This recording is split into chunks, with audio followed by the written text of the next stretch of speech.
Hello and welcome to a new edition of the Daily Debate. I'm your host for tonight, Muhammad Ibrahim. In a region long defined by fragile balances and unspoken thresholds, tensions between the United States, Israel and Iran have once again surged to the forefront of global attention. And what began as a series of conversations in the past week has evolved into a broader narrative of power again and pressure again and escalation, and we don't know if this is a calculated escalation by either any of the three sides or not. And amid these developments, a critical and highly sensitive possibility has emerged once again, potential disruption again in the Strait of Hormuz, one of the world's most vital energy corridors, something that could bring a lot of turmoil to the global economy after things had seemed to be improving and after traffic in that vital maritime lane had improved. The latest that we have is that US President Donald Trump said that he has cancelled the planned strikes for this Thursday evening against Iran. Again, US President Donald Trump has announced the cancellation of the planned strikes on Iran for this Thursday, and that came in a post on Truth Social, where the United States President added that discussions and final points about a potential deal on Iran are moving forward very well and have been approved.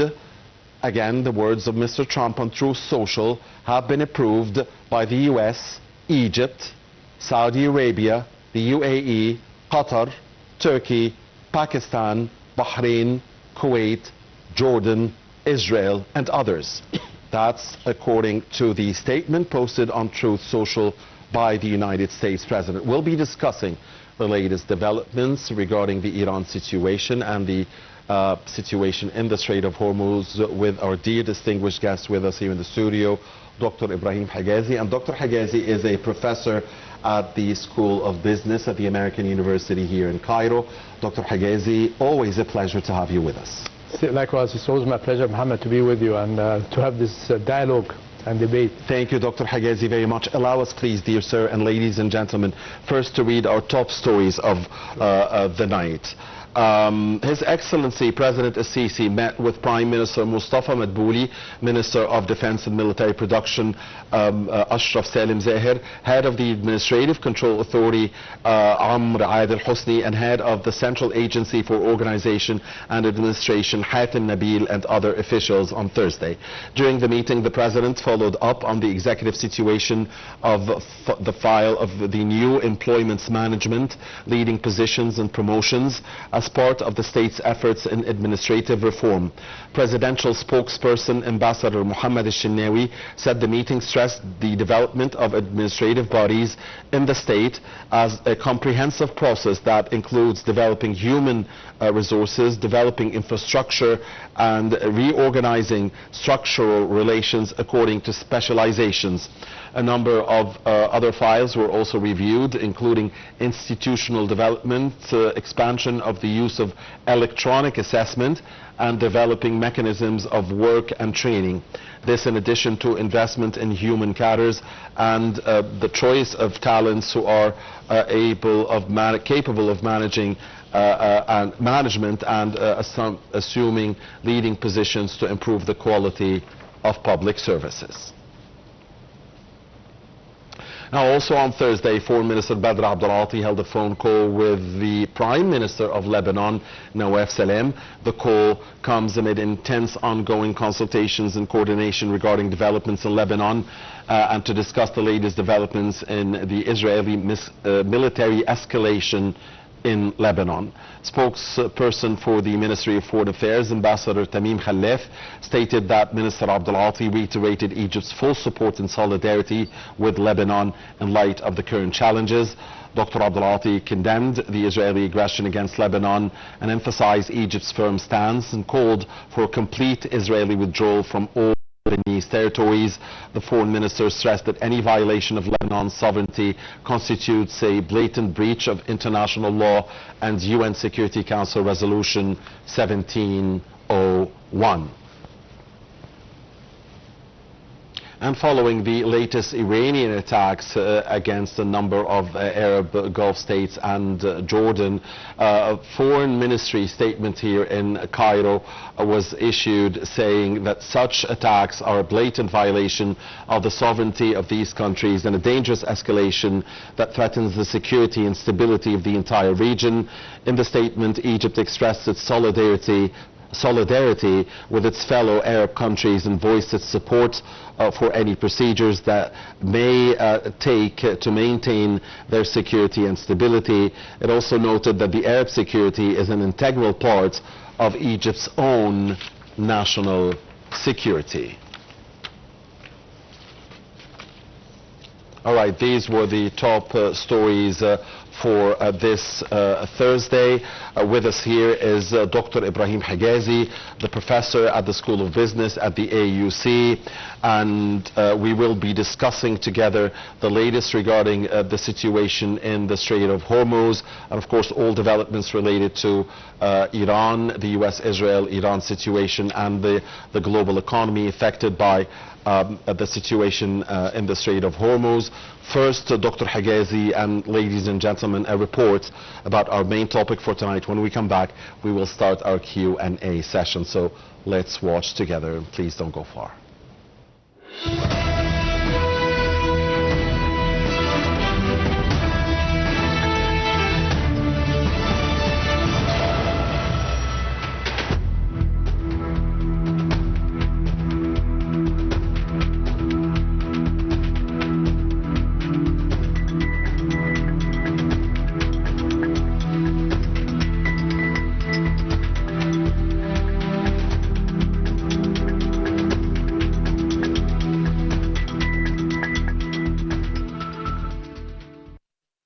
The recent escalation between the United States and Iran has generated significant concern across global markets, largely because of its impact on the Strait of Hormuz, one of the world's most strategically important maritime choke points.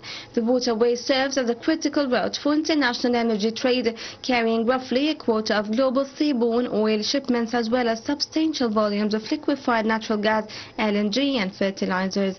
Disruptions to navigation in this corridor have immediately heightened uncertainty throughout the global economy.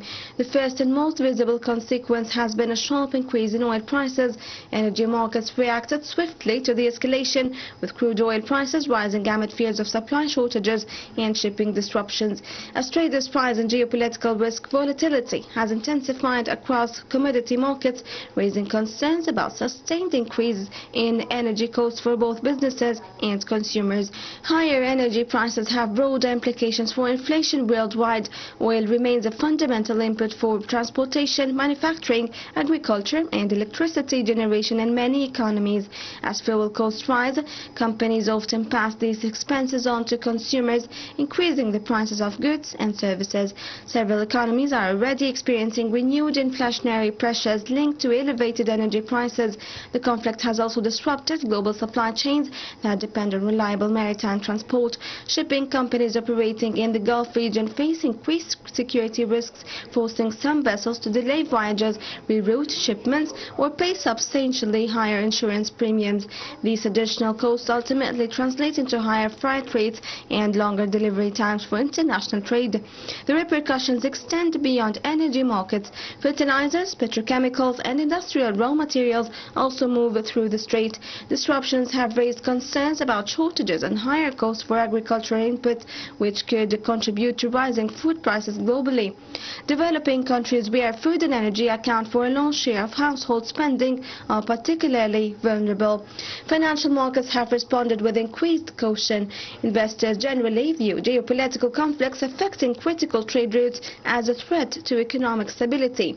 Consequently, stock markets have experienced heightened volatility, while concerns over slower growth and higher inflation have complicated monetary policy decisions for central banks around the world.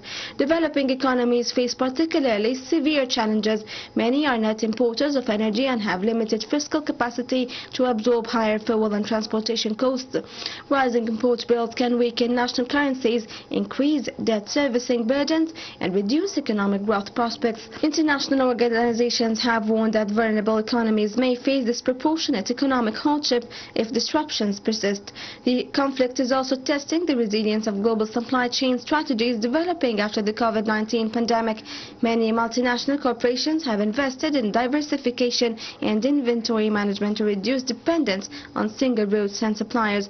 However, the Strait of Hormuz remains difficult to replace because of its unique role in global energy transportation. As a result, businesses continue to face substantial exposure to disruptions in the region.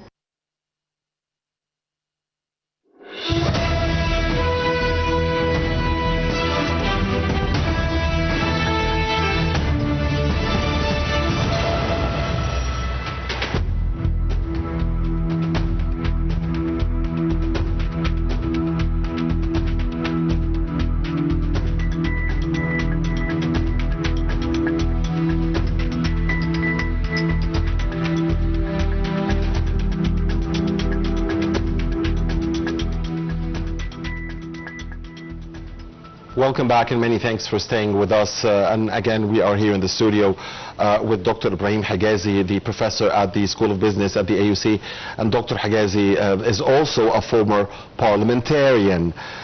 Dr. Hegazy, allow me first to ask you, before we talk business and we talk economy, although everything is linked, and by the way, since the US President announced the cancellation of the planned strikes on Iran for this Thursday night, oil prices dropped 3%. $3. Brent is now 90, exactly at 90, and WTI is exactly at 87 plus. So I mean, immediately a 3% drop, or nearly a $3 drop in the price of oil. But I wanted to ask you about, how do you see the situation evolving? I mean, what's your reading of the current situation? How will this end? Because one day there are strikes, exchange of fire between America and Iran. 3 days ago it was between Israel and Iran. This time Israel is not involved. Mr. Trump intervened in the strikes between Israel and Iran and seemed to want to, said both sides don't want to continue. He stopped it, but he's the one that hit Iran after that. Iran retaliated. He threatened to hit again Thursday very hard. He said, I will hit them very hard tonight, but now he has cancelled this. And now he says on Truth Social that elements of the final discussions and points of a deal has been agreed to by blah, blah, blah, blah, blah. Everybody, including, and he named the countries, we mentioned them, by the way. He also said Egypt has agreed, Saudi Arabia, and Israel as well. Where is this going? How do you think this will end?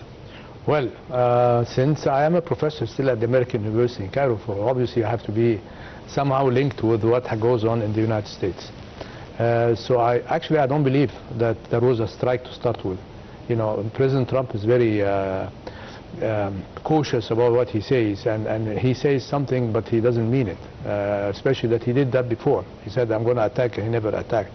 And the issue of the helicopter, until now nobody knows why it went down. Is it because of technical issue, or because it was hit by a missile or a strike by the Iranians?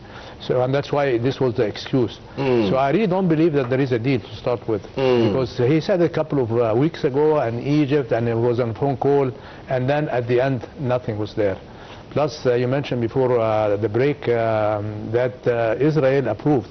I don't think Israel will approve anything, because that's according to Mr. Trump. I don't care. He's the president. He can say whatever he wants. But we also have a mind to think about. Netanyahu has election, and so he's very working toward that election by making sure there is always war, because, you know, from an ethical point of view, his legal actions as a person is still there. So he's trying to prolong that. He finished Gaza, now he went to South Lebanon. Understood. And then Dr. Hegazy, I'm sorry, we will have to break live for the call for Al-Asha prayer, and when we come back we'll continue to talk mainly business. No problem.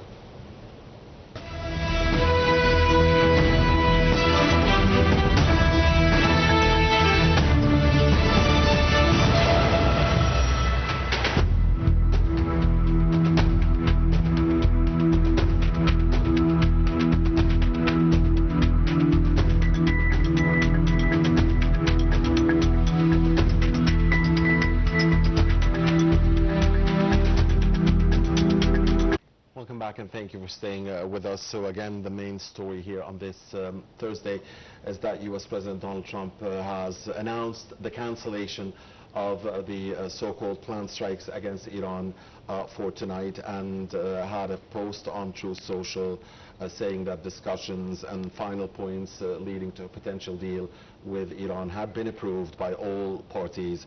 And he mentioned the US, Egypt, Saudi Arabia, UAE, Qatar, Turkey, Pakistan, Bahrain, Kuwait, Jordan, Israel, and others. And it remains to be seen what will happen there. But we're back here with our dear guest, Dr. Ibrahim Hegazy, the former parliamentarian and a professor at the School of Business at the AUC. Thank you. So, Dr. Hegazy, so do you want to continue to talk politics, or let's move to economy and business? It's daily debate, so whatever debate you want to, we can delve into it. No problem. Let's move to the business side of the story.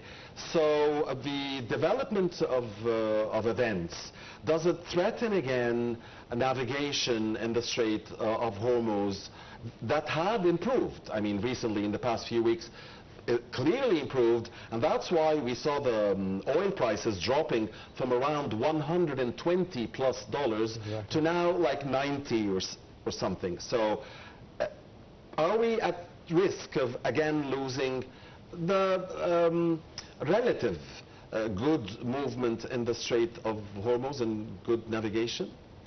I don't personally, from what I can read, whether from foreign media or our local media, I think there is no way that it could be a continuous war for many reasons. Number one, the U.S. is facing a lot of problems regarding the inflation. The gas prices on the street and on the pump stations is tremendously huge. Of course, when you have gas prices up, you have food up, you have services up. Also the issue of supply chain, and not just the shortage of the supply chain, but the length of time it takes now, and the cost also. So all of this, when you put it together, I think by now, getting almost to 6 months, it is a very long period of time where we can sustain the continuity of it. And I think even the United States know that. The question is, how can we get out of this dilemma that we are stuck in? And obviously we all know who's behind all of this. It's a little country called Israel. To end this war, I think the U.S. has to take a very tough action with the government of the State of Israel.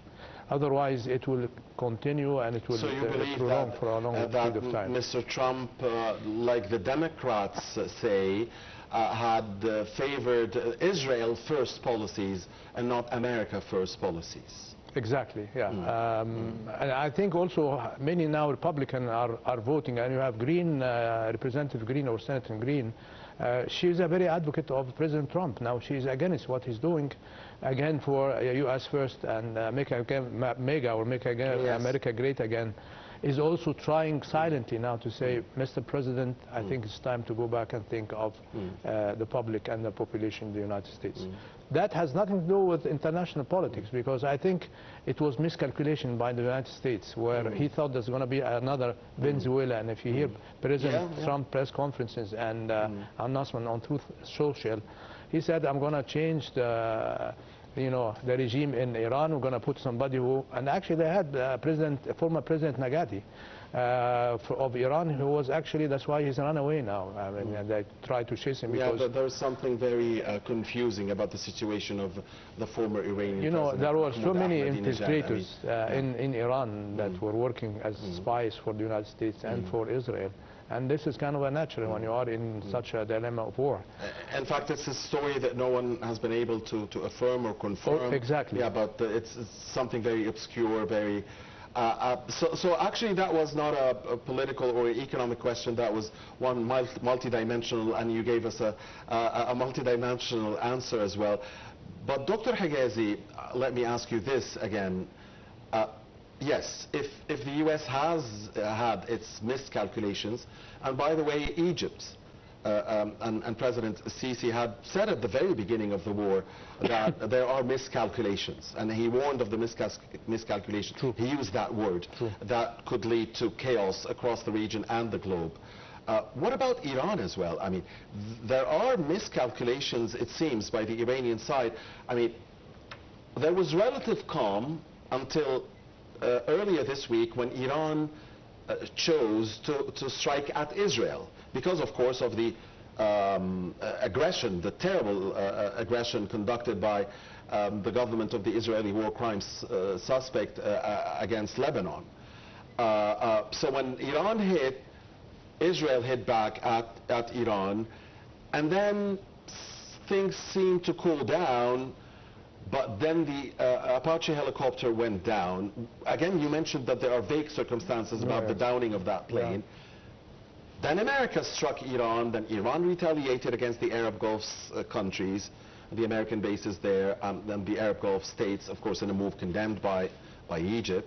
And then Mr. Trump talked about a potential deal and over the weekend and stuff like that, but in 24 hours he had a change of heart and he decided to strike Iran. And today he says no strikes. Anyway, I'm talking about the Iranian miscalculations as well. Hasn't Iran also had its miscalculations, including striking Arab Gulf countries as one of the major miscalculations? I can tell you, I mean, the Iranians are Persians. And so you have to understand the culture and history before we judge whether it's miscalculation or not. These guys have been running the country since the early 80s with the Ayatollahs. And obviously, since 79, yes. Yeah, and obviously, when you have a political regime that is based on a religious doctrine, regardless of the name of the religion itself, but it's politics run by religion. And that's not easy for miscalculations. I mean, I remember when President Trump threatened that he's going to invade by land Iran, and the Ayatollah and the president of the parliament at that time mentioned that we have 2 million people actually willing to stand on the streets fighting for the island that we were supposed to land in. So we cannot say it was a miscalculation. Plus, when you look at politics, what Iranians will have to lose? Beyond the sanctions that is with them, beyond now the nuclear power, and by the way, nobody knows where the nuclear, reserves are. Yeah. They're still there. And it seems it's all about the sanctions and the money and the frozen assets. I mean, if Iran gets back its tens of billions of dollars that are frozen in assets, 35 billion US dollars, yeah. That's part of the deal. Things will be moving smoothly. Plus, they want some remuneration also. But Mr. Trump wouldn't want to do that because that would be like the Obama deal, and he also has, that nightmare. Nobody doesn't want to do an Obama. Mr. Mohammed, nobody knows who's going to pay for this. I mean, definitely, the U.S. never paid for anything, even supporting the military, arming. We know altogether who's paying for that. All right, let's talk strictly business now, Dr. Hegazy, if you'll allow me. So how significant is the Strait of Hormuz and shipping in the Strait of Hormuz to global trade? And specifically, how important is it to the region itself? Sure. Well, you have to know first that the Strait of Hormuz actually occupies almost between 20 and 25% of the energy transportation globally, and the energy supply. And when I talk about energy, I talk about gas and natural gas all alike. So imagine this, and guess who's actually is receiving this?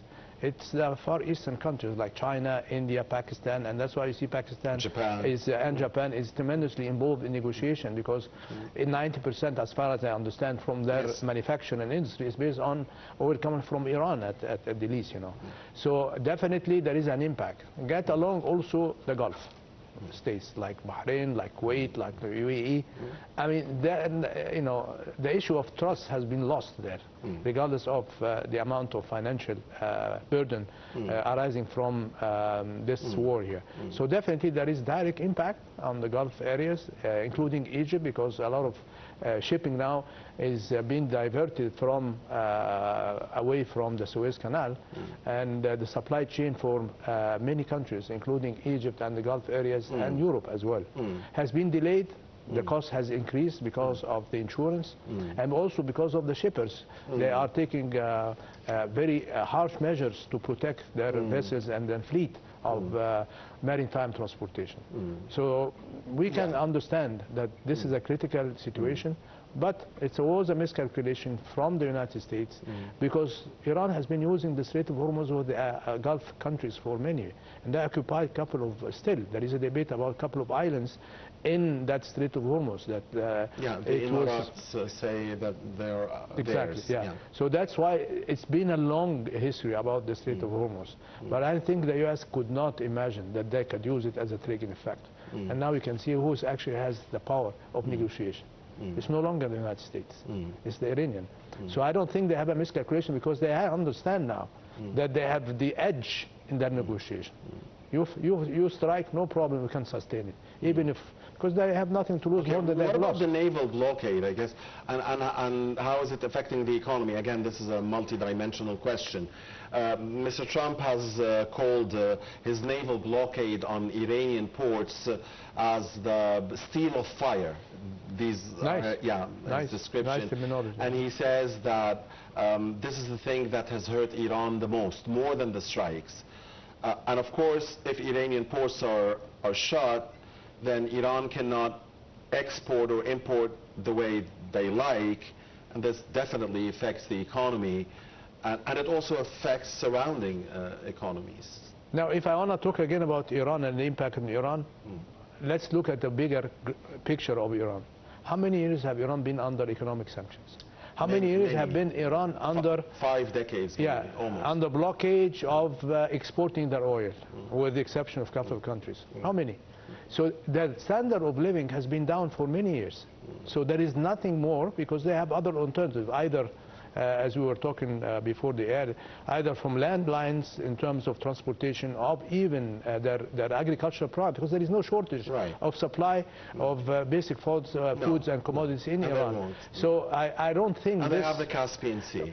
The U.S. can say whatever they can just for the media purpose and gain the edge of negotiation. But at the end of the day, we've been 6 months, nobody talks about what's going on in Iran. And I think in terms of artificial information intelligence, I think the U.S. and Israel have a lot of information about what's going on in Iran. If there is a downgrade in the standard of living, they will have promoted it on the media, but we don't see that.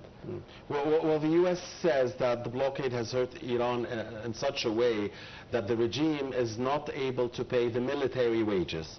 That's the American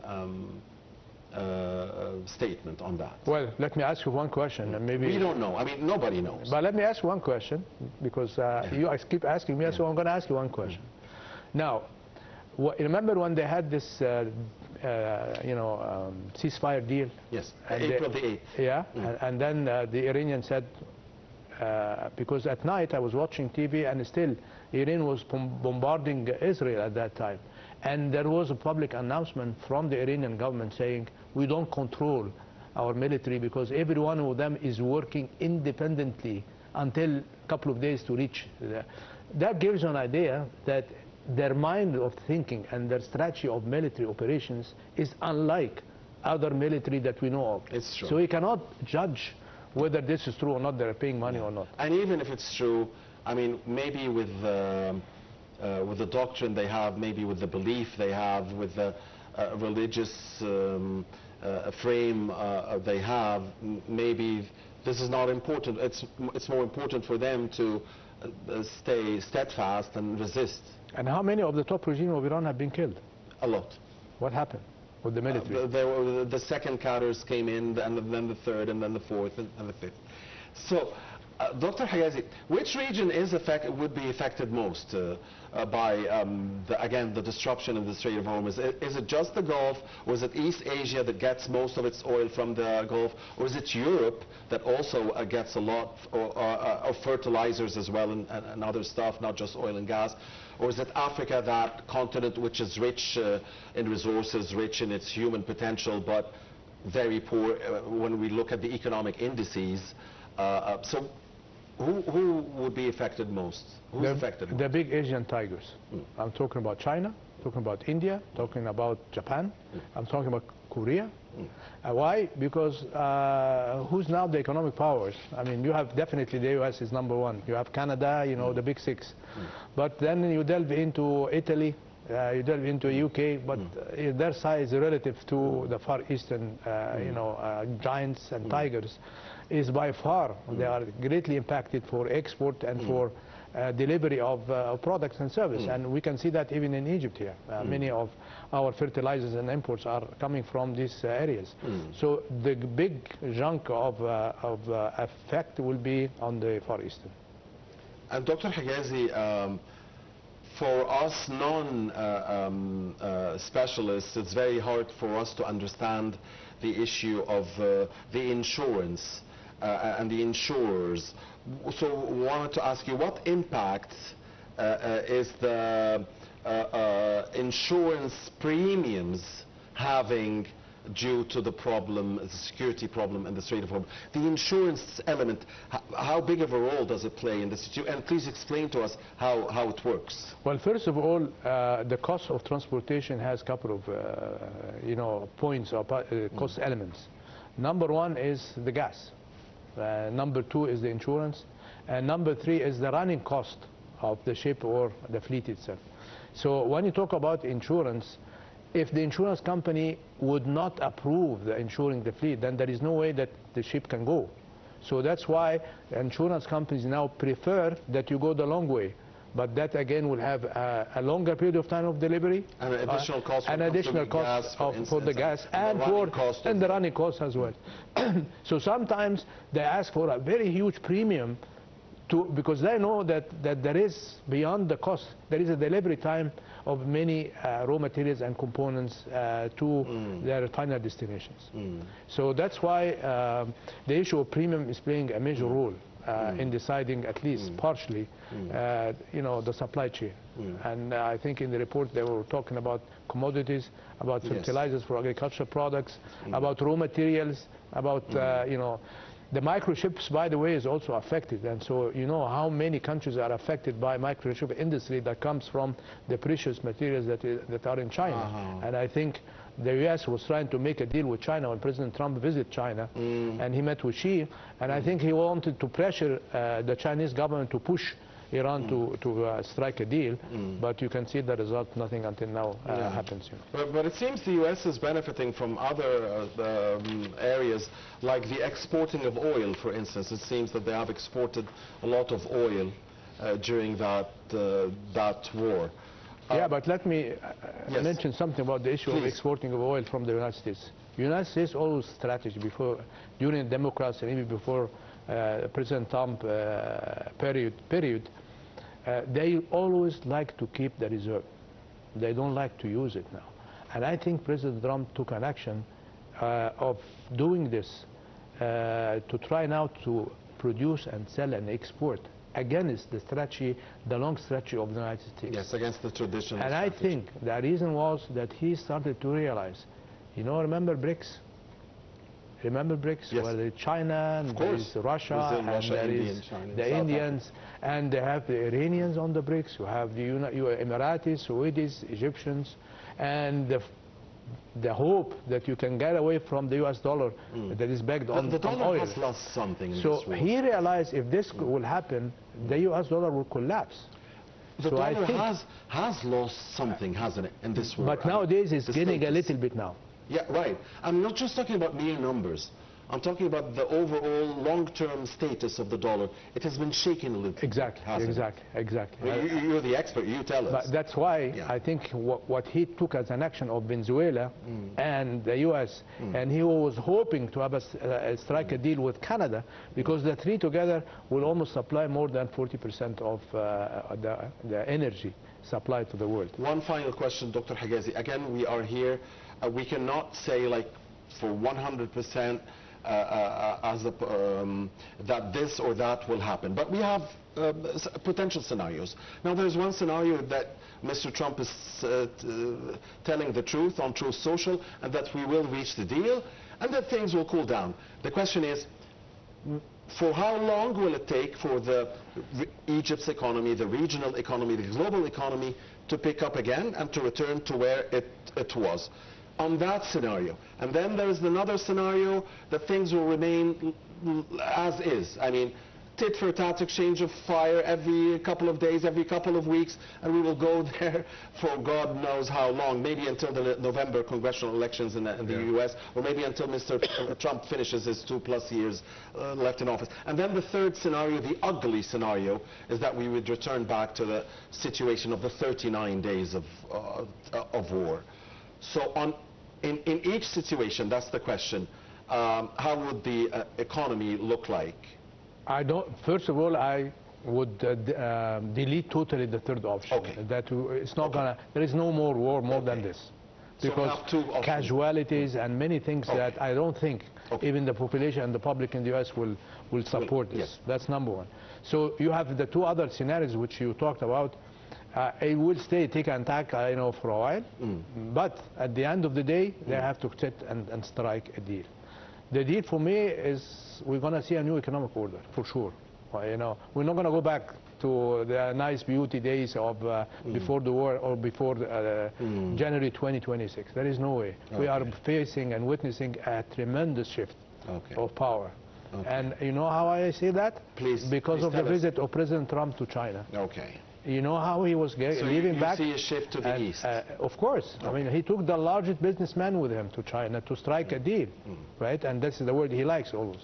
And at the end, no deal. In fact, there was a press conference by the Foreign Affairs representative, our spokesperson. And he said nothing was done. All right. Deal or no deal, that is the question. And we'll see what happens. Thank you very much, Dr. Ibrahim Hegazy, the former parliamentarian and the professor at the School of Business at the AUC. Always a pleasure to have you. It's always my pleasure. Hope to see you again soon. Inshallah. Thank you very much. Thank you, sir. And Happy New Year. Happy New Year to you, dear sir. And thank you very much for watching us. Please do stay with Nile TV. Goodbye.